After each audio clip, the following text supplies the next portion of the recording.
Students, my self Sanjay Kumar, chemistry lecturer, आप सभी का केमिस्ट्री अपने अपने चैनल में हार्दिक स्वागत है। तो बच्चों, आज हम जिस टॉपिक की बात करने वाले हैं वो क्लास 11th का chapter number 1 basic concept of chemistry में अपना सबसे पहला टॉपिक होगा मोल कंसेप्ट। मोल अवधारणा क्या होती है, किसी पदार्थ के लिए ये कैसे डिफाइन होगा, इसके अपन चर्चा करेंगे। तो देखना बच्चों ध्यान से, इसको ध्यान से समझिएगा। ये क्लास 11th का फर्स्ट चैप्टर है बेसिक कंसेप्ट ऑफ केमिस्ट्री, जिसमें सबसे पहला टॉपिक मैं ले रहा हूँ मोल कंसेप्ट। मोल अवधारणा क्या होती है, कैसे डिफाइन होगी, देखना। मैं बात करूंगा सबसे पहले पदार्थ की, कोई मैटर या पदार्थ। सबसे पहले किसकी बात करूंगा, पदार्थ या मैटर। पदार्थ की तीन अवस्थाएं बोली जाती हैं, देखिएगा ध्यान से। ठोस,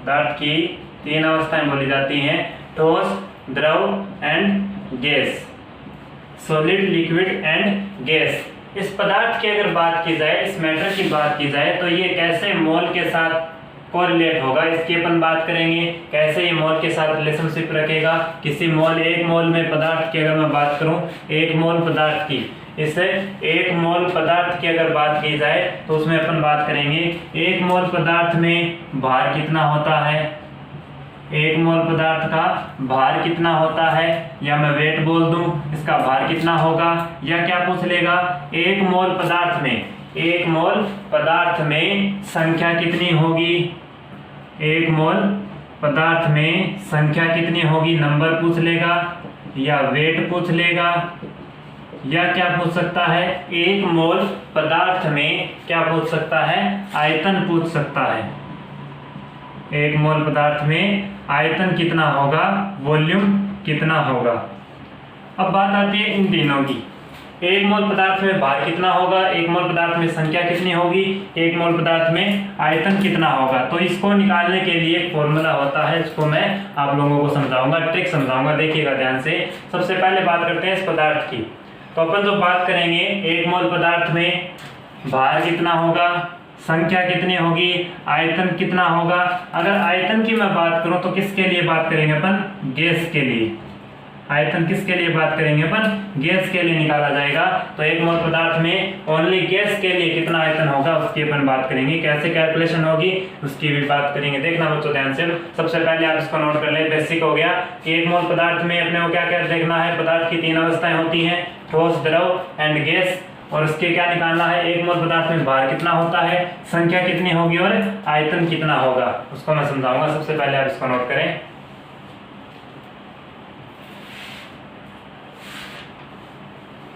चलिएगा अपना स्टार्ट करते हैं मोल कंसेप्ट। इसी के रिगार्डिंग अपन बात करेंगे इसकी, देखिएगा ध्यान से।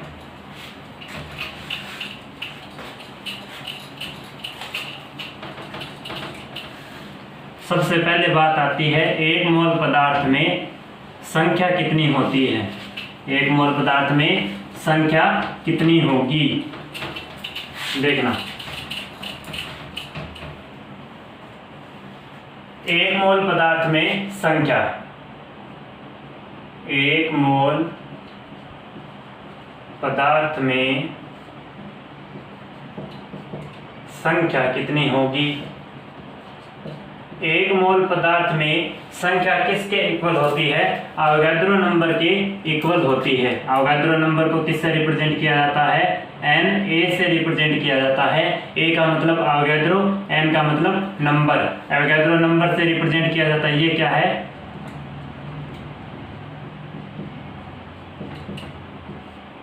अवोगाद्रो संख्या। इसकी वैल्यू कितनी होती है, 6.023 इंटू 10⁻23। ये इसकी वैल्यू होती है, किसकी, अवोगाद्रो नंबर की वैल्यू कितनी होती है, 6.023 इंटू 10⁻23। तो ये बात हो गई किसकी, एक मोल पदार्थ। पदार्थ की मैंने बात की थी, यहाँ पे कौन कौन हो सकता है पदार्थ में, जैसे इसकी तीन अवस्थाएं होती है, ठोस, द्रव और गैस। कोई भी पदार्थ अपनी तीन अवस्थाओं में यहाँ पे हो सकता है। तो एक मोल पदार्थ की अगर मैं बात करूँ तो उसमें कितनी संख्या होगी, वो किससे रिप्रेजेंट की जाती है, अवोगाद्रो नंबर Na से रिप्रेजेंट की जाती है, जिसकी वैल्यू 6.023 इंटू 10⁻23 होती है। अब देखना बच्चों, एक मोल पदार्थ की बात होगी, संख्या की बात होगी। अब बात आती है एक मोल पदार्थ की, एक मोल पदार्थ का भार कितना होगा, 1 मोल पदार्थ का भार कितना होता है। तो 1 मोल पदार्थ का भार का मतलब वेट कितना होगा, उसका द्रव्यमान कितना होगा। तो वो अगर मैं बात करूं यहाँ पे तो कितना होगा, मॉलिक्यूलर वेट के बराबर होता है। अब डिपेंड करता है कि पदार्थ क्या काम में लिया गया है और उसकी स्टेट कैसी है। जो भी पदार्थ होगा उसका जितना भी मॉलिक्यूलर वेट होगा तो उसके लिए क्या बोला जाएगा, 1 मोल पदार्थ का भार किसके इक्वल होता है, मॉलिक्यूलर वेट। मॉलिक्यूलर वेट का मतलब अणुभार, या मैं कह दूं यहाँ पे परमाणु भार, या मैं क्या कह सकता हूं एटॉमिक वेट। एटॉमिक वेट तो या तो क्या होगा अणुभार, या मैं क्या कह सकता हूं परमाणु भार के क्या होगा, इक्वल होगा। तो मैंने क्या कहा, 1 मोल पदार्थ का भार या तो मॉलिक्यूलर वेट के इक्वल होगा या एटॉमिक वेट के इक्वल होगा, अणुभार या परमाणु भार के इक्वल होगा। ये किस बात पर डिपेंड करेगा कि पदार्थ लिया गया पदार्थ की नेचर क्या है, पदार्थ किस तरीके का अपने काम में लिया है। ये बात हो गई 1 मोल पदार्थ का भार कितना होता है। और ये जो अणुभार लिया जाता है यहाँ पे, अणुभार क्या, अणुभार मॉलिक्यूलर वेट, ये जो होता है ये किस में लिया जाता है, ग्राम प्रति मोल में लिया जाता है। इसकी यूनिट क्या होगी, ग्राम पर मोल में क्या बताया जाता है, मॉलिक्यूलर वेट बताया जाएगा। नेक्स्ट देखना मुझे ध्यान से। अब बात आती है आयतन की। 1 मोल पदार्थ की संख्या हो गई, 1 मोल पदार्थ का भार हो गया, 1 मोल पदार्थ का आयतन कितना होगा, 1 मोल पदार्थ का आयतन कितना होगा। 1 मोल पदार्थ का आयतन, मैंने कहा जब भी आयतन की बात करेंगे किसके लिए बात करेंगे, पदार्थ कैसा होना चाहिए, किस फेज में होना चाहिए, गैसीय फेज में होना चाहिए, गैस। तो 1 मोल पदार्थ का मतलब कोई भी गैस, उसका आयतन कितना होगा, तो ये बताया जाता है 22.4 लीटर। कितना बताया जाता है, 22.4 लीटर। कैसे आया इसकी मैं बात करूंगा। कितना बताया जाता है, 22.4 लीटर। ये क्या होता है, स्टैंडर्ड टेम्परेचर प्रेशर पर निकाला जाता है क्या, 1 मोल पदार्थ का आयतन। वो भी कैसी होनी चाहिए, पदार्थ किस तरीके का, गैसीय फॉर्म में होना चाहिए।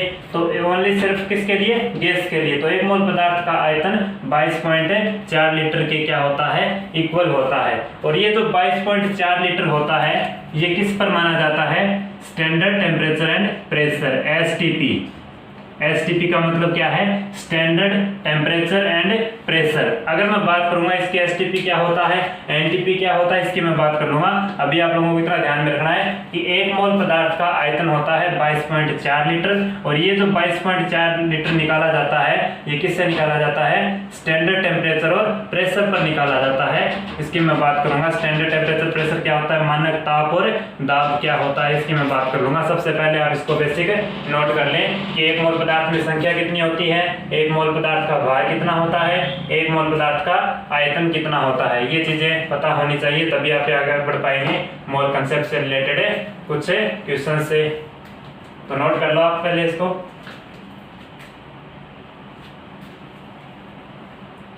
चलिएगा अब बात करते हैं एसटीपी क्या होती है।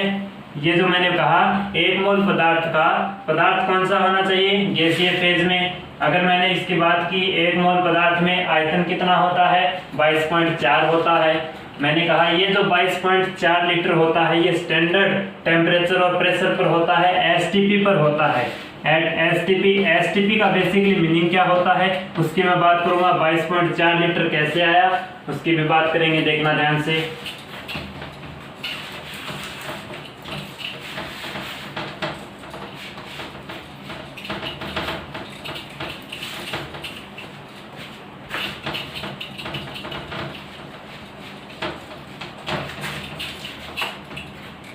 चलिए देखना बच्चों, एसटीपी एक तो होता है एसटीपी, एक तो क्या होता है एसटीपी। कंपैरिजन में इसमें कंपैरेटिवली बात करूंगा जिससे इजीली आप लोगों को पता हो जाए। देखना, एक तो होता है एसटीपी, एक होता है एनटीपी। एसटीपी का मतलब होता है standard temperature and pressure, standard temperature and pressure. एक होता है एनटीपी, एनटीपी का होता है मतलब normal temperature and pressure. Normal temperature and pressure दो चीजें होती हैं, एक तो होती है एसटीपी, एक होती है एनटीपी। दोनों में बेसिक डिफरेंस का नाम क्या होता है? Standard temperature and pressure. इसका मतलब मानक ताप और दाब, मानक ताप और दाब। ये क्या होता है? नॉर्मल टेम्परेचर प्रेशर, सामान्य ताप और दाब। एनटीपी क्या होता है? सामान्य ताप और दाब। एसटीपी क्या होता है? मानक ताप और दाब। जब भी गैस की बात आती है, किसी भी गैस के लिए एक मोल पदार्थ में आयतन निकाला जाता है, वो किस पर निकाला जाता है? मैंने कहा एसटीपी पर निकाला जाता है। कैसे निकाला जाएगा देखना ध्यान से। अगर मैं बात करूं मानक ताप और दाब की, एसटीपी की क्या कंडीशन होती है जिससे एक मोल पदार्थ के लिए आयतन 22.4 लीटर आएगा? तो उसकी कंडीशन मैं अप्लाई कर रहा हूं। एसटीपी जब भी नाम आता है, एसटीपी का बेसिकली मीनिंग होता है, अगर मानक ताप और दाब की बात कर रहा है, ताप और दाब, टेम्परेचर और प्रेशर, तो टेम्परेचर कितना होता है एसटीपी पर? 0 डिग्री सेंटीग्रेड। एसटीपी पर टेम्परेचर कितना काम में लिया जाता है? 0 डिग्री सेंटीग्रेड। अगर मैं इसको केल्विन में बदलूं, अगर मैं इसको केल्विन में बदलूंगा तो 0 डिग्री को क्या करूंगा? 0 के साथ कितना ऐड करना पड़ेगा? 273। जब 0 डिग्री सेंटीग्रेड के साथ 273 को ऐड किया जाता है तो ये टेम्परेचर किस में कन्वर्ट हो जाता है? डिग्री सेंटीग्रेड से केल्विन में टेम्परेचर कन्वर्ट हो जाता है। तो ये जो टेम्परेचर आएगा किस में आएगा? केल्विन में। तो ये क्या हो गया? जब डिग्री सेंटीग्रेड को केल्विन में बदला जाता है तो 273 जोड़ दिया जाता है इसमें। तो 0 में जब 273 जोड़ेंगे कितना आएगा? 273 किस में कन्वर्ट होगा? केल्विन। तो या तो ये बोल दो कि एसटीपी पर टेम्परेचर 0 डिग्री सेंटीग्रेड, या ये बोल दो टेम्परेचर 273 केल्विन, 273 केल्विन बोल दो। अब बात आती है प्रेशर की।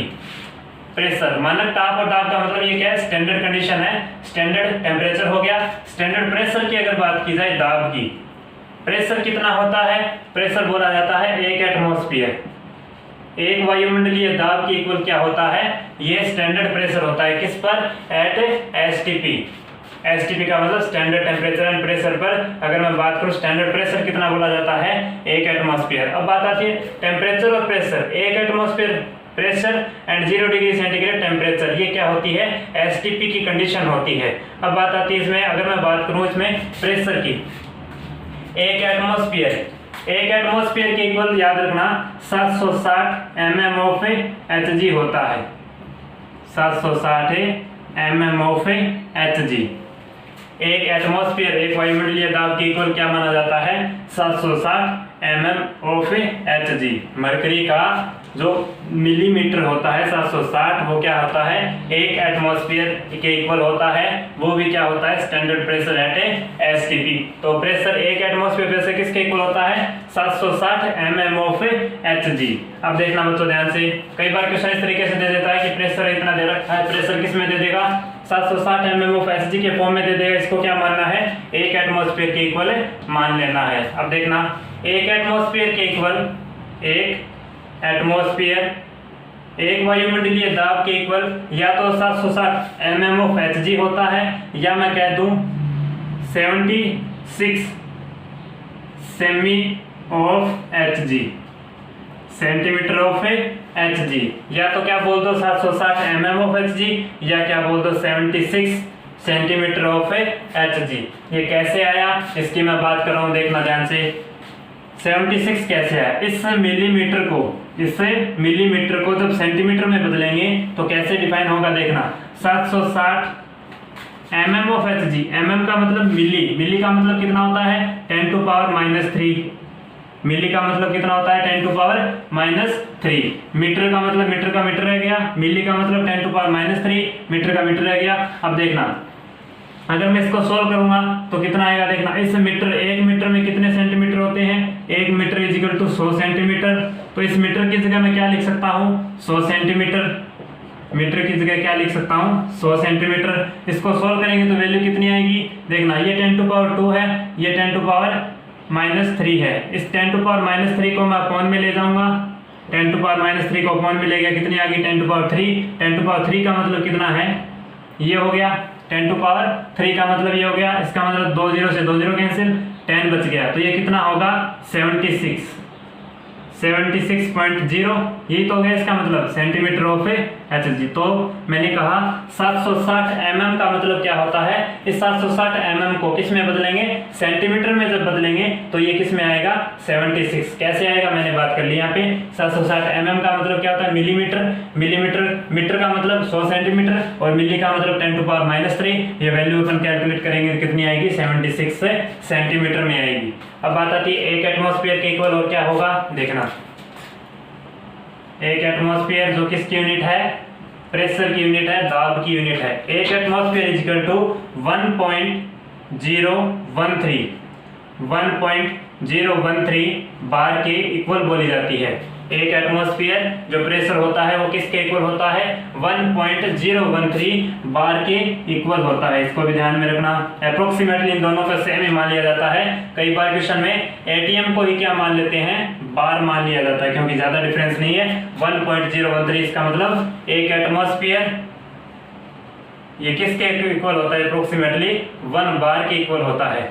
एक एटमॉस्फेयर 1 बार के इक्वल अपन मान सकते हैं। अब बात आती है एक एटमॉस्फेयर इक्वल टू और क्या रिलेशन हो सकता है, एक एटमॉस्फेयर इस वायुमंडलीय दाब को अगर मैं पास्कल की फॉर्म में लिखूं तो उसकी वैल्यू कितनी आएगी, 1.01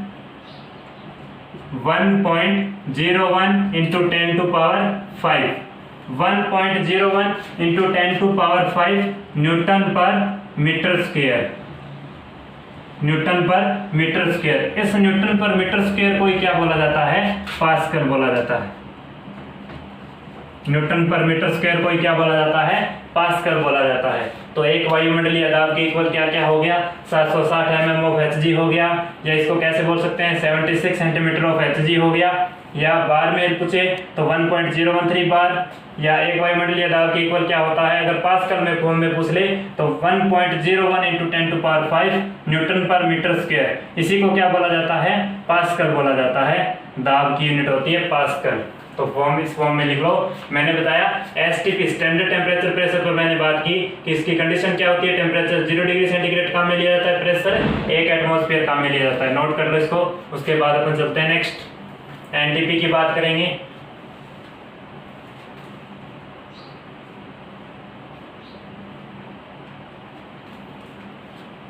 चलिएगा, अब बात आती है पास्कल की। थोड़ा सा मैं पास्कल के बारे में भी बता देता हूं कैसे आया।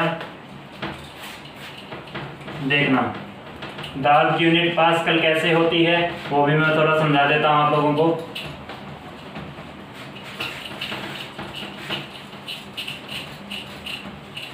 तो एसटीपी के लिए क्या ध्यान में रखना है, इसका स्टैंडर्ड टेम्परेचर और प्रेशर ध्यान में रखना है। 0 degree centigrade temperature and pressure कितना, 1 एटमॉस्फेयर प्रेशर, 1 एटीएम दाब और 0 डिग्री सेंटीग्रेड टेम्परेचर। ये किसकी कंडीशन होती है, standard temperature and pressure, STP की कंडीशन होती है। देखना, बात की जाए प्रेशर की, मैंने कहा स्टैंडर्ड प्रेशर की बात की जाए तो प्रेशर इज इक्वल टू क्या होता है, force upon area. Pressure is equal to क्या होता है, फोर्स अपॉन एरिया। पर एरिया जितना फोर्स लगेगा वही क्या कहलाता है, प्रेशर कहलाता है। अब बात आती है यहाँ से अगर मैं वैल्यू निकालूं, इसकी अगर यूनिट की बात करूं, फोर्स की यूनिट क्या होती है, न्यूटन होती है। फोर्स की यूनिट क्या होती है, न्यूटन होती है। एरिया की यूनिट क्या होती है, मीटर स्क्वायर होती है। इसी को क्या बोला जाता है, पास्कल बोला जाता है। इसी को क्या बोला जाता है, पास्कल बोला जाता है। न्यूटन पर मीटर स्क्वायर को ही क्या बोला जाता है, पास्कल बोला जाता है, जो प्रेशर की यूनिट होती है। तो एक मैंने कहा एक एटमॉस्फेयर इज इक्वल टू क्या होता है, 1.01 इंटू 10⁵ न्यूटन पर मीटर स्क्वायर। वो न्यूटन पर मीटर स्क्वायर किसके इक्वल होता है, पास्कल के इक्वल होता है। इस चीज को ध्यान में रखना। अब बात आती है नॉर्मल टेम्परेचर एंड प्रेशर की। नॉर्मल टेम्परेचर और प्रेशर की अगर बात की जाए तो इसके लिए कंडीशन क्या होगी, देखना। सामान्य ताप और दाब, जनरली जो सामान्य ताप लिया जाता है, नॉर्मल टेम्परेचर जो लिया जाता है वो कितना होता है, 20 डिग्री सेंटीग्रेड लिया जाता है। लेकिन कुछ बुक्स में इस टेम्परेचर को कितना मान लिया जाता है, 25 डिग्री सेंटीग्रेड। अब बात आती है 20 डिग्री सेंटीग्रेड काम में ले या 25 डिग्री सेंटीग्रेड को काम में ले। तो अपने को क्या काम में लेना है, 25 डिग्री सेंटीग्रेड को काम में लेना है, ज़्यादा किसको काम में लेना है, 25 डिग्री सेंटीग्रेड को क्या मानना है, नॉर्मल टेम्परेचर, एनटीपी पर 25 डिग्री सेंटीग्रेड इसको मानना है। अगर इस टेम्परेचर को मैं किस में चेंज करूं, केल्विन में टेम्परेचर को चेंज करूं, तो मैंने कहा 273 को क्या कर देंगे, इसमें ऐड कर देंगे। तो ये जो वैल्यू आएगी किस में आएगी, केल्विन में आएगी। तो इसकी दो वैल्यू आएगी, एक तो इसको ऐड कर दो, कितनी आएगी वैल्यू 392, एक तो ये वैल्यू आ गई। जब टेम्परेचर 20 डिग्री सेंटीग्रेड मानना है तब तो कितना आएगा 293 केल्विन। अगर इसको 25 डिग्री सेंटीग्रेड मानेंगे तो ये कितना आएगा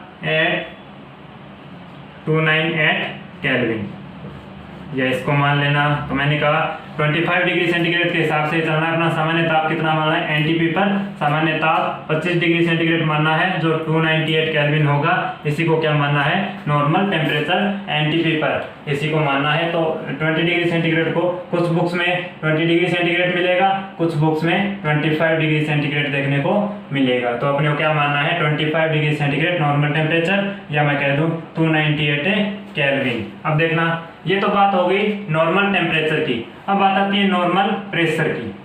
तो प्रेशर कितना बोला जाता है, इसमें भी वही होगा सेम, जैसे एसटीपी में होता है उतना ही क्या माना जाता है यहाँ पे प्रेशर, एक एटमॉस्फेयर, एक वायुमंडलीय दाब के इक्वल क्या माना जाता है यहाँ पे, नॉर्मल प्रेशर माना जाता है। तो एसटीपी हो या एनटीपी हो, इन दोनों में बेसिकली अगर कॉमन में बात करूं तो प्रेशर क्या है, दोनों में सेम है। एक प्रेशर की बात की जाए, नॉर्मल टेम्परेचर, टेम्परेचर की अलग से बात होगी अपनी और प्रेशर की अलग से बात होगी, तो दोनों में प्रेशर क्या है, सेम है। एक एटमॉस्फेयर, उसमें भी कितना था स्टैंडर्ड प्रेशर, एक एटमॉस्फेयर था, इसमें भी कितना है, एक एटमॉस्फेयर। तो ये जो कंडीशन होती है किसकी होती है, normal temperature and pressure, NTP की कंडीशन होती है। नोट कर लो इसको।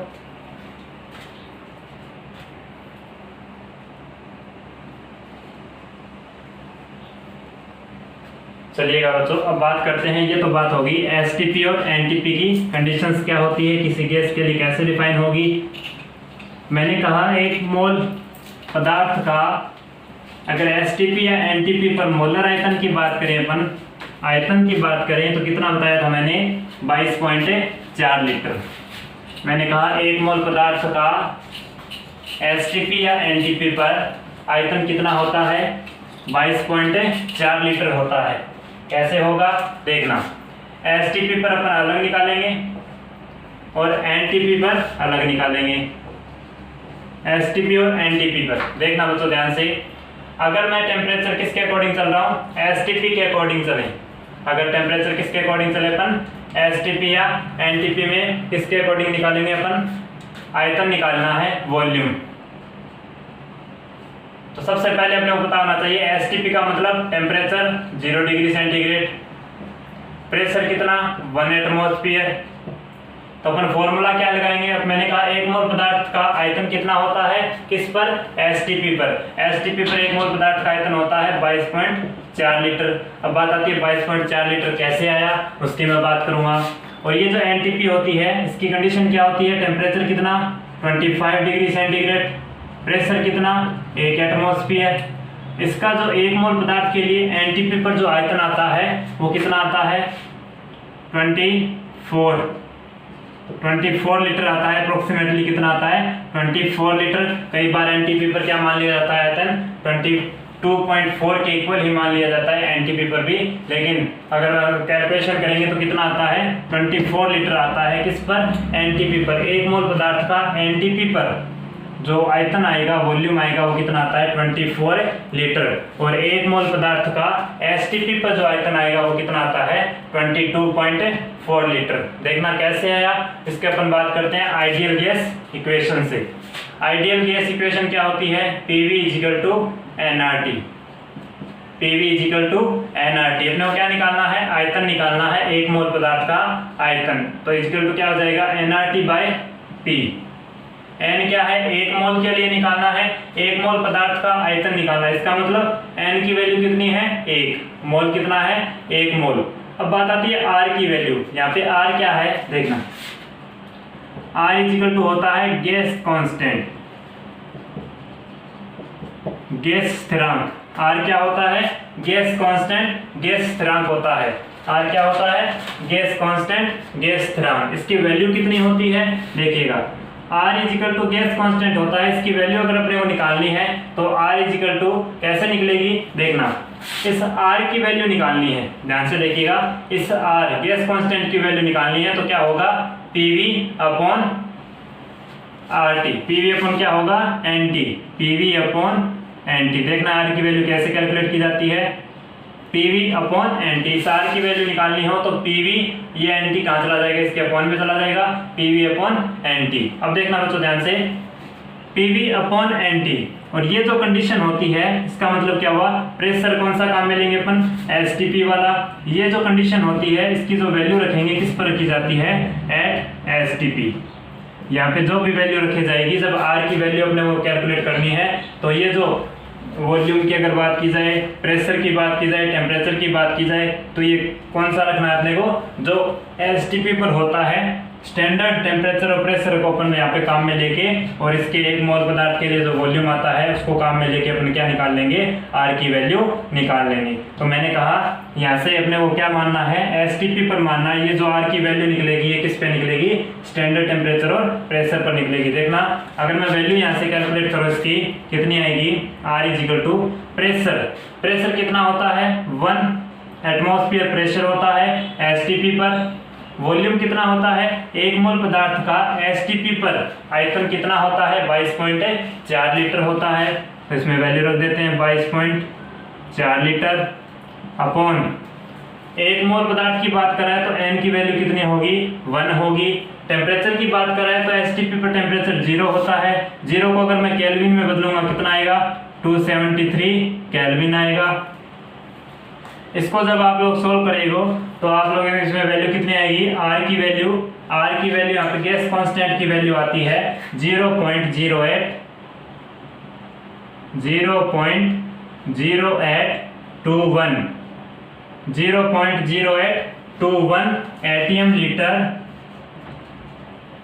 ATM litre mole inverse kelvin inverse. यहाँ पे जो वैल्यू आएगी किस यूनिट में आएगी, ATM litre mole inverse kelvin inverse. मैंने कहा R की अपने वैल्यू निकालनी है तो R इजिकल टू क्या होगा, PV by NT। Standard temperature और प्रेशर की वैल्यू अपन काम में ले लेंगे, और वॉल्यूम जो है वो स्टैंडर्ड टेम्परेचर प्रेशर STP पर जो वॉल्यूम होता है एक मोल पदार्थ का वो कितना बताया मैंने, 22.4 लीटर। तो इसमें वैल्यू रख देंगे, जो भी वैल्यू आएगी यहाँ पे वो क्या होगी, R की वैल्यू आएगी कितनी, इसको सोल्व करने के बाद कितनी आएगी, 0.0821 ATM litre mole inverse kelvin inverse. देखना बच्चों ध्यान से, ये यूनिट कैसे आई, देखना यूनिट कैसे आई। इस प्रेशर की यूनिट क्या होती है, एटीएम। वॉल्यूम की यूनिट क्या होती है, वॉल्यूम किस में होता है, लीटर में, और दाब किस में हो गया, एटीएम में। मोल अपॉन में है तो ये ऊपर जाएगा तो मोल इनवर्स होगा। टेम्परेचर किस में लिया जाता है, केल्विन में लिया जाता है, तो ये भी क्या होगा, केल्विन इनवर्स होगा। तो ये तो क्या होंगे इनवर्स, और ये क्या होंगे इसके मल्टीप्लाई में, एटीएम और लीटर और मोल इनवर्स एंड केल्विन इनवर्स। ये वैल्यू किसकी होगी, R की वैल्यू। पहले सबसे पहले आप इसको नोट कर लें, उसके बाद अपन चलते हैं नेक्स्ट।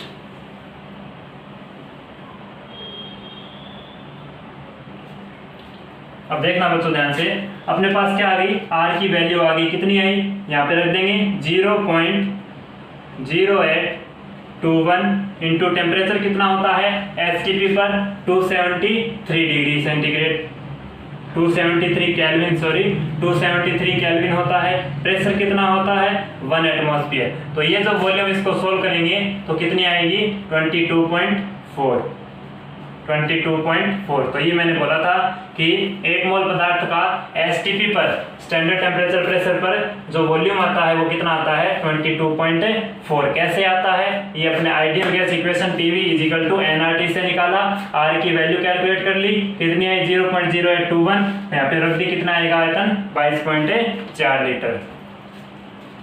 और NTP पर जब आप लोग इसको सोल्व कर लेना, NTP पर जो टेम्परेचर कितना रख देना, यहाँ पे ये जो टेम्परेचर है, टेम्परेचर कितना रखोगे, अगर 25 में कितना ऐड कर दूं मैं 273 ऐड कर दूं, कितना ऐड करना है 273, तो कितना आएगा 298 केल्विन। टेम्परेचर यहाँ पे कितना काम में लेना है 298 केल्विन। R की वैल्यू सेम रखनी है, और जो भी वॉल्यूम आएगा वो कितना आ जाएगा 24 लीटर आएगा, किस पर NTP पर।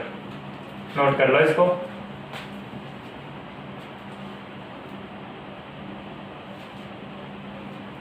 चलिएगा, अब मैं थोड़ी सी यहाँ पे गैस कांस्टेंट की बात और कर लेता हूँ। गैस कांस्टेंट की वैल्यू अलग अलग होती है। ये तो किस में आई, ATM litre, mole inverse and kelvin inverse में आई। अब अपन बात करते हैं कुछ आर की वैल्यू और भी होती है, गैस कांस्टेंट की वैल्यू कुछ और होती है। उन सभी वैल्यूज की मैं बात कर लेता हूँ। ये पे देखिएगा, इस गैस कांस्टेंट आर की वैल्यू क्या क्या हो सकती है देखना। R इजिकल टू क्या होता है, PV upon N T. R equal to PV upon N T. इसकी यूनिट क्या हो सकती है, एक तो यूनिट क्या होगी, ATM litre, mole inverse, kelvin inverse. अब देखना बच्चों ध्यान से, इसकी यूनिट और क्या हो सकती है। अगर मैं बात करूं पीवी की, P इंटू वी की, तो ये कैसे आया देखना। P इंटू वी को मैं क्या लिख सकता हूँ, ये एक तरीके की क्या होती है, एनर्जी होती है। एक तरीके की क्या होती है, एनर्जी। एन यहाँ पे क्या है, मोल है। टी यहाँ पे क्या है, टेम्परेचर। अब इसकी यूनिट कैसे निकल सकती है देखना। एनर्जी की यूनिट किस में बोली जाती है, एनर्जी जूल में। एनर्जी किस में बोली जाती है, जूल में। मोल और टेम्परेचर। अब देखना इसकी यूनिट कैसे निकाली जाएगी, जूल। मोल अपॉन में है, इसका मतलब मोल इनवर्स। टेम्परेचर किस में लिया जाता है, केल्विन में, तो ये क्या होगा, केल्विन इनवर्स। तो आर की यूनिट क्या हो गई, जूल, मोल इनवर्स, केल्विन इनवर्स। अब बात आती है इस पीवी को एनर्जी कैसे माना देखना। इसको मैं समझा रहा हूँ, ध्यान से समझिएगा इस चीज को, देखना ध्यान से।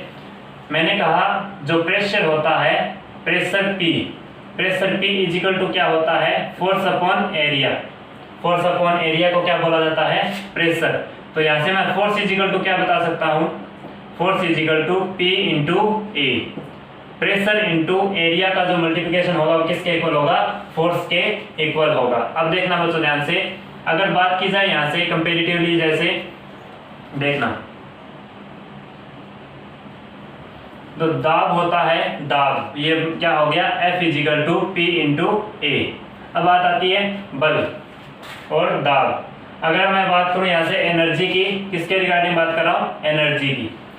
एनर्जी अपने क्या बोली, पीवी क्या बोल दी, एनर्जी बोल दी। तो सबसे पहले बात आती है ऊर्जा इजिकल टू क्या होता है, कार्य या ऊर्जा। कार्य या ऊर्जा क्या होता है, फॉर्मूला बल गुणा विस्थापन। कार्य ऊर्जा क्या होती है, बल गुणा विस्थापन। विस्थापन क्या है, कोई डिस्टेंस है, कोई डी मान लेता हूँ, इसको मैं डी कंसीडर कर रहा हूँ। तो बल क्या है, यहाँ पे अगर कंसीडर कर ले अपन, बल क्या होगा, एफ। बल को किससे रिप्रेजेंट कर रहा हूँ, एफ। विस्थापन को मैं कंसीडर कर लेता हूँ यहाँ पे, जैसे डी मान लेता हूँ। मैंने विस्थापन को क्या मान लिया, कोई डिस्टेंस मान ली डी। तो ये क्या हो गया, एनर्जी के इक्वल हो गया। एनर्जी बोल दो या क्या बोल दो, वर्क बोल दो। ये किसके इक्वल होता है, एफ डॉट डी होता है, बल गुणा विस्थापन। अब बल बराबर क्या होता है, ये वहां से निकल जाएगा। F इजिकल टू क्या होता है, P into A. Pressure into area को क्या बोला जाता है, F। तो यहाँ पे इसमें वैल्यू रख देते हैं P into F into D. ये क्या है, कोई डिस्टेंस है, D क्या है, कोई डिस्टेंस। अगर इसमें बात करूँ एनर्जी कितनी आएगी, अब P, इसको मैं अलग से लिख देता हूँ, A into D. A into D का मतलब एरिया इंटू कोई डिस्टेंस, तो ये क्या बन जाएगा, वॉल्यूम बन जाएगा। एनर्जी कितनी आ जाएगी, P इंटू वी। एनर्जी कितनी आ गई, P इंटू वी। तो इस तरीके से यहाँ पे मैंने बताया कि PV क्या होती है, एक तरीके की एनर्जी होती है। क्यों होती है, इसका कारण मैंने बताया कि कार्य ऊर्जा बराबर क्या होता है, बल गुणा विस्थापन। फोर्स इंटू डिस्टेंस, डिस्प्लेसमेंट की बात कर ली तो यहाँ पे F इंटू डी हो जाएगा। डी को मैंने डिस्प्लेसमेंट मान लिया D, तो यहाँ पे क्या हो जाएगा, F की वैल्यू क्या होगी, P इंटू ए। यहाँ पे वैल्यू रख दी, तो A into D, area into कोई किसी भी तरीके को डिस्प्लेसमेंट है, डिस्टेंस है, वो क्या बना लेगा, वॉल्यूम। और ये प्रेशर P इंटू वी क्या होता है, एनर्जी होती है। तो PV को मैंने एनर्जी मान लिया, N क्या है, मोल, T क्या है, टेम्परेचर। तो इसकी यूनिट क्या होगी, आर की जूल, मोल इनवर्स, केल्विन इनवर्स। नोट कर ले इसको।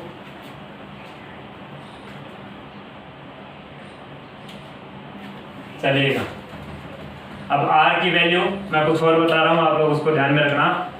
क्वेश्चन में किस तरीके की यूनिट दी गई है, उसी के अकॉर्डिंग R की वैल्यू आप लोगों को पुटअप करनी है। देखना, एक तो R की वैल्यू क्या होगी, 0.0821 ATM litre, mole inverse, kelvin inverse. R की वैल्यू और क्या क्या हो सकती है देखना,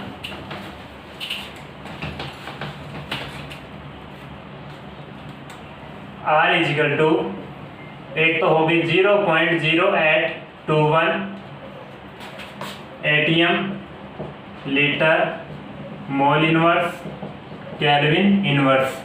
एक R की वैल्यू क्या होती है 0.0831, एटीएम की जगह क्या रख देंगे बार रख देना, bar litre mole inverse kelvin inverse, ATM की जगह क्या रख दिया बार, और वैल्यू में क्या फर्क है 2 की जगह क्या आ गया 3, 0.0831। और R की वैल्यू क्या हो सकती है, R इजिकल टू होता है 8.31 joule mole inverse and kelvin inverse. ये जो अपनी यूनिट है इसमें कितना होता है, इसकी वैल्यू 8.31। R की वैल्यू जूल में कितनी होती है 8.31 होती है। अगर क्वेश्चन में एनर्जी किसमें दे रखी है जूल में दे रखी है, या पीवी की वैल्यू किसमें हो जूल में हो, तो अपने R की वैल्यू क्या रखनी है 8.31। तो चेक कर लेना क्वेश्चन में किस तरीके की यूनिट दे रखी है, उसी के अकॉर्डिंग अपने काम में लेनी है R की वैल्यू। और क्या हो सकता है, अगर एनर्जी किस में दे रखी हो कैलोरी में, तो R की वैल्यू किस तरीके से काम में लेनी है, R की वैल्यू 2 कैलोरी मोल इनवर्स केल्विन इनवर्स। ये इस तरीके से R की वैल्यू होती है। गैस कांस्टेंट की वैल्यू इनको ध्यान में रखना, R की वैल्यू अलग अलग यूनिट्स में। और एक चीज और ध्यान में रखना, 1 कैलोरी इजिकल टू 4.2 जूल होता है। 1 कैलोरी इजिकल टू क्या होता है 4.2 जूल। इस जूल की जगह मैं क्या रखूंगा, जब जूल की जगह इस 1 जूल की वैल्यू निकाल लो यहाँ से, इस फॉर्मूले से 1 जूल इजिकल टू क्या हो जाएगा, इस कैलोरी 1 पॉइंट ये फोर में चला जाएगा 4.2, ये किस में आ जाएगी वैल्यू, तो 1 जूल इजिकल टू कैलोरी कितना होता है 1/4.2 कैलोरी होता है। इस जूल की जगह मैं वैल्यू रखूंगा कितनी 1/4.2 कैलोरी, 1/4.2 8.31 में जब मैं 4.2 का भाग दूंगा तो लगभग कितना आएगा 2 आएगा। तो ये वैल्यू किस में आ जाएगी कैलोरी में, नोट कर लो इसको।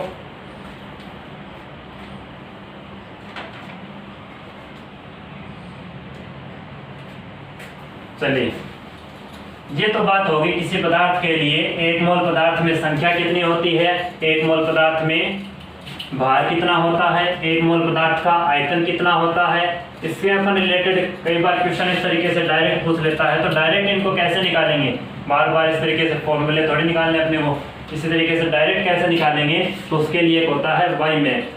वाई मैप का मतलब क्या होता है उसको मैं समझाऊंगा।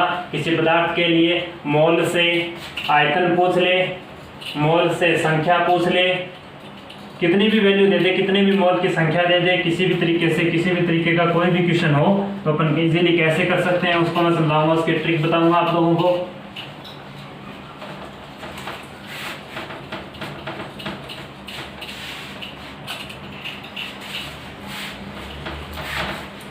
देखना,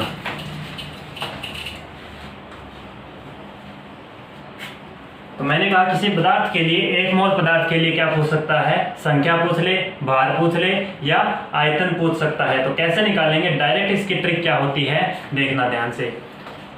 एक बोला जाता है वाई मैप। क्या बोला जाता है, वाई मैप। मोल कंसेप्ट के अकॉर्डिंग ये होता है वाई मैप। वाई मैप क्या होता है देखना, मैंने कहा 1 मोल पदार्थ के लिए बात स्टार्ट करेगा। 1 मोल पदार्थ में क्या पूछ लेगा, या तो संख्या या नंबर पूछ लेगा, संख्या या नंबर पूछ लेगा, या क्या पूछ सकता है आयतन पूछ सकता है। क्या पूछ सकता है, आयतन वॉल्यूम, या क्या पूछ सकता है भार, मास, मास m, वॉल्यूम v, और संख्या n का मतलब यहाँ पे मैं कोई वैल्यू n रख देता हूँ, ये क्या है कोई नंबर है n। तो मोल से क्या कैलकुलेट करवा सकता है, 1 मोल पदार्थ की संख्या कितनी होती है, 1 मोल पदार्थ में आयतन कितना होता है, 1 मोल पदार्थ में भार कितना होता है, इस तरीके का क्वेश्चन हो सकता है।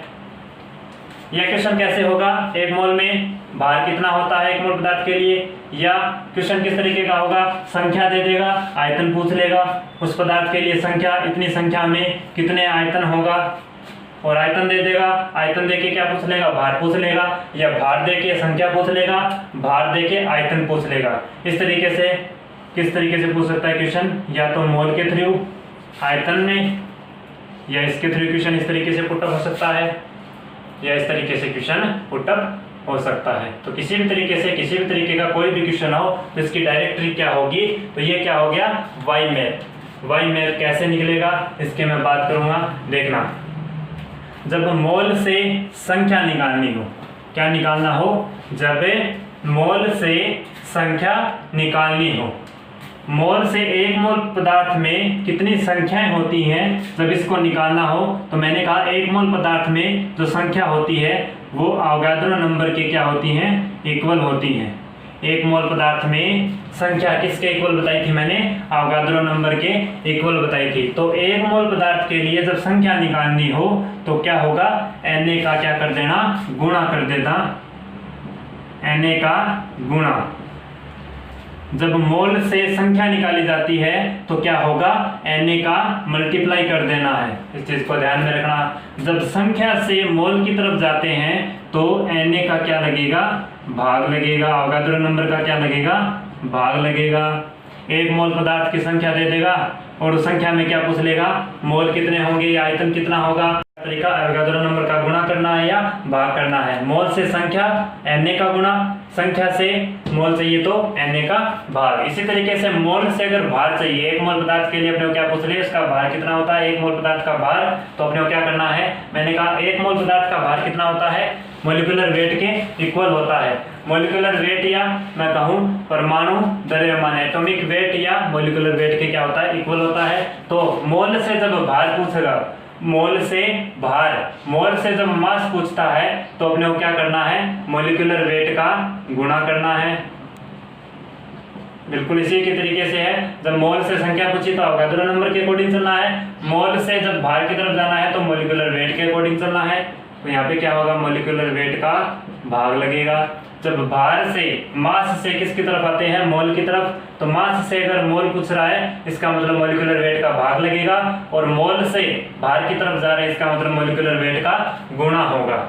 इसी तरीके से मोल से अगर वॉल्यूम पूछ ले, एक मोल पदार्थ का, सिर्फ गैस के लिए बात करेंगे अपन, एक मोल पदार्थ का, अगर एक मोल पदार्थ में गैस का आयतन पूछ ले तो कितना होता है, 22.4 लीटर मैंने बताया था। किस पर, एसटीपी पर। तो एक मोल पदार्थ का आयतन कितना होता है एसटीपी पर, 22.4 लीटर। कितना होता है, 22.4 लीटर, 22.4 लीटर। तो जब मोल से आयतन की तरफ जाते हैं, जब मोल से आयतन की तरफ जाएंगे तो 22.4 लीटर का क्या होगा, जब मोल से आयतन की तरफ जाते हैं तो ये एरो है मोल से आयतन की तरफ, तो 22.4 लीटर का क्या होगा, गुणा होगा। और जब आयतन से मोल की तरफ जाते हैं तो क्या होगा, 22.4 लीटर का भाग लगेगा। इसको डिवाइड करना है 22.4 लीटर से, जितना आयतन दे रखा है उसमें क्या पूछ रहे, कितने मोल प्रेजेंट है, तो डायरेक्ट क्या करेंगे, 22.4 लीटर का भाग दे देंगे। अब देखना बच्चों, आयतन से मोल पूछ लिया, 22.4 लीटर का भाग दे दिया। मोल से संख्या पूछेगा तो क्या करेंगे, Na से मल्टीप्लाई कर लेंगे। इसी तरीके से टाइप ऑफ क्वेश्चन एग्जाम में पूछे जाते हैं। या तो भार दे देगा, भार से मोल, भार से मोल का मतलब क्या हुआ, मॉलिक्यूलर वेट का भाग लगा देंगे। जिस पदार्थ के लिए पूछा है मोल आ गए, मोल आने के बाद या तो संख्या निकलवा लेगा या आयतन निकलवा लेगा। तो अगर आयतन चाहिए तो 22.4 लीटर का गुणा करेंगे, अगर संख्या चाहिए तो Na का गुणा करेंगे। इसी तरीके से संख्या दे देगा, क्या पूछ लेगा, भार पूछ लेगा। संख्या से मोल की तरफ जाएंगे सबसे पहले, तो संख्या से अगर भार पूछ लेता है सबसे पहले कहां से कहां तरफ चलेंगे, मोल की तरफ। संख्या से भार पूछेगा तो पहले मोल, तो संख्या से पहले मोल का मतलब क्या हुआ, Na का भाग दे देंगे उस संख्या में। उसके बाद मोल से भार, मोल से भार का मतलब क्या हुआ, मॉलिक्यूलर वेट का गुणा कर देंगे। इस तरीके से टाइप ऑफ क्वेश्चन से एग्जाम में पूछे जाते हैं, तो नोट कर लो इसको। ये क्या है, वाई मैप। देखना, मैंने कहा संख्या से क्या पूछ लेता है, भार पूछ सकता है, या क्या पूछ सकता है, भार से संख्या पूछ सकता है, भार से आयतन पूछ सकता है, या आयतन से भार पूछ सकता है। संख्या से आयतन पूछ सकता है या आयतन से संख्या पूछ सकता है। टाइप ऑफ क्वेश्चन किसी भी तरीके का आ सकता है। ये जो अगर आयतन से क्या पूछ ले भार, तो ये जो अपने को वे काम में लेना है वो किसके थ्रू चलना है, मोल के थ्रू चलना है। तो मैं यहाँ पे बता देता हूँ, ये जो रास्ता चलेगा किसके अकॉर्डिंग चलेगा, मोल के अकॉर्डिंग।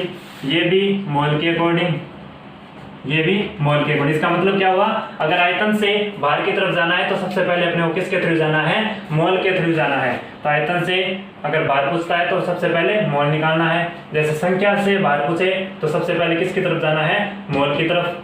संख्या से आयतन या आयतन से संख्या की तरफ जाओ तो किसकी तरफ, पहले किसकी तरफ जाना है, मोल। पहले मोल निकाल लेना, उसके बाद संख्या आ जाएगी।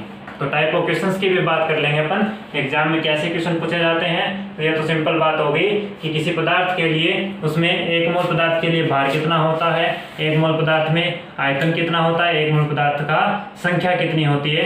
तो उसके अकॉर्डिंग अपन ने बात कर ली कि किसी भी पदार्थ के लिए कुछ भी पूछ लेने में से किसके थ्रू चलना है, मोल के अकॉर्डिंग। ये हो गया अपना मोल कंसेप्ट। इससे रिलेटेड एग्जाम में टाइप ऑफ क्वेश्चंस की अपन बात कर लेंगे नेक्स्ट लेक्चर में, इसको आप नोट कर लें।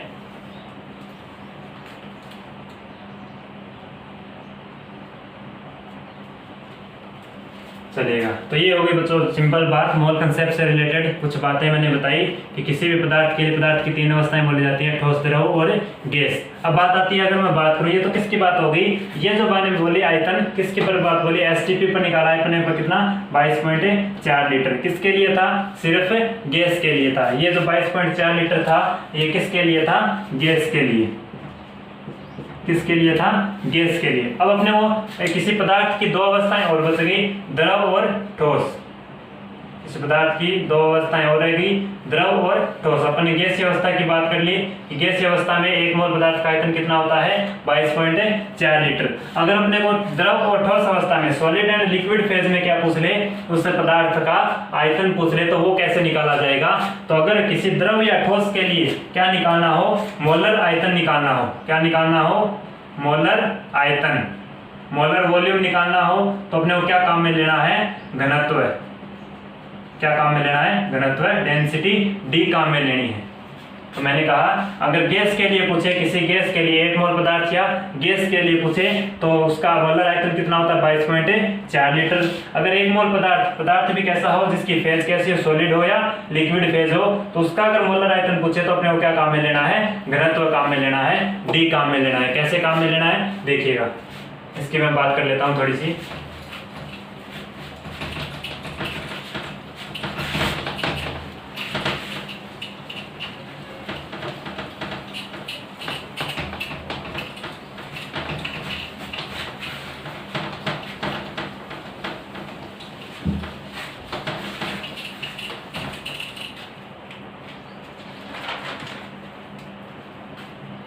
देखना, मैंने कहा सॉलिड की कहे या किसकी कहे, लिक्विड की कहे, सॉलिड या लिक्विड, ठोस या द्रव में क्या पूछ ले, मोलर वॉल्यूम पूछ ले। अभी जो अपन मोलर वॉल्यूम निकाल रहे थे वो किसके लिए निकाल रहे थे, गैस के लिए निकाल रहे थे। अगर ठोस या द्रव के लिए मोलर वॉल्यूम पूछ ले कितना आता है, तो कैसे कैलकुलेट करेंगे। इसको कैलकुलेट करने के लिए अपने को क्या काम में लेना है, घनत्व। घनत्व या डेंसिटी को काम में लेना है। कब, जब ठोस या द्रव के लिए मोलर आयतन पूछे। कैसे देखिएगा, जैसे मैं बात करूं मोल, मास, मोल, द्रव्यमान या मास बोल दो, भार बोल दो। एक मैं बात कर लेता हूं यहाँ पे वॉल्यूम, वॉल्यूम की। तो ये अपन जो बात कर रहे हैं किसकी बात कर रहे हैं, मोल से द्रव्यमान पूछ ले, भार पूछ ले, भार से मोल पूछ ले, या भार से आयतन पूछ ले, या आयतन से भार पूछ ले। तो ये किसके लिए बात हो रही है, सॉलिड या लिक्विड फेज के लिए। किसी पदार्थ की सॉलिड या लिक्विड फेज है, द्रव या ठोस अवस्था के लिए अगर मोल से भार पूछे, भार से मोल, या भार से आयतन, या आयतन से भार पूछे, तो अपने को क्या करना है देखना। अगर भार से वॉल्यूम पूछे, मोलर वॉल्यूम पूछ रहा है, वॉल्यूम कैसे निकाला जाता है, मैंने कहा वॉल्यूम निकालना हो तो घनत्व काम में लिया जाता है, डी काम में लेंगे, घनत्व डी काम में लेंगे। ये क्या है, घनत्व। घनत्व डी इक्वल टू क्या होता है, मास अपॉन वॉल्यूम। तो ये कब होगा फॉर्मूला, जब किसी पदार्थ की फेज कैसी हो, ठोस या द्रवावस्था में हो। उसके लिए अपने को निकालना है कि उसका मोलर वॉल्यूम कितना होता है। तो कैसे कैलकुलेट करेंगे, घनत्व के अकॉर्डिंग चलना है। घनत्व का मतलब मास अपॉन वॉल्यूम। अब अगर बात आती है, अगर मोल से मास की तरफ चलना है, मोल से मास की तरफ, कब, जब किसी पदार्थ की सॉलिड या लिक्विड फेज है। तो मोल से जब मास की तरफ जाते हैं या मास से मोल की तरफ आते हैं तो अपने को क्या काम में लेना है, मोलिकुलर वेट। मोलिकुलर वेट अणु भार को काम में लेना है। तो मोल से मास, मोलिकुलर वेट, मास या वॉल्यूम के इनमें दोनों में अगर मैं बात करूं, या तो मास से वॉल्यूम, वॉल्यूम से मास, तो क्या काम में लेना है, घनत्व। तो इस तरीके टाइप ऑफ क्वेश्चन कई बार पूछ ले जाते हैं। ठोस, द्रव, गैस के लिए तीनों के लिए बात होगी। तो अपने गैस के लिए पढ़ लिया, और ये किसके लिए, ठोस और द्रव फेज के लिए। तो अपने क्या, अगर मोलर वॉल्यूम पूछ लेगा तो घनत्व काम में लेना है। घनत्व का फॉर्मूला मास अपॉन वॉल्यूम। और अगर मोल और मास में, अगर दोनों में अगर पूछ ले तो अपने को क्या काम में लेना है, मोलिकुलर वेट। बिल्कुल वैसे ही है, लेकिन वॉल्यूम में थोड़ा ध्यान रखना कि अगर वॉल्यूम निकालना हो तो अपने को क्या काम में लेना है, यहाँ पे डेंसिटी या घनत्व। नोट कर लो इसको।